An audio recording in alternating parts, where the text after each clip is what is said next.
Assalomu alaykum. Men Qasim Abdurim Qashqar. Amerika Qo'shma Shtatlari Xalqaro axborot idorasi qarmog'idagi poytaxt Washingtonga joylashgan Amerika ovozi muxbiri. Siz hozir ko'rib atgan bu programma Amerika ovozi Uyg'ur tilida ishlagan tunji programma. Amerikada hozir eng chong temalarning biri har 4 yilda bir qitim o'tkaziladigan Amerika prezident saylami.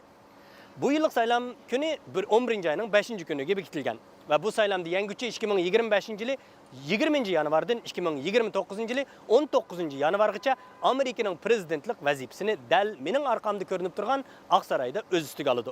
Bugungi programmada Amerika saylamida kim saylash huquqiga ega degan temada to'xtalman. Agar qiziqsangiz, diqqatingiz programma mazmunida bo'lsin.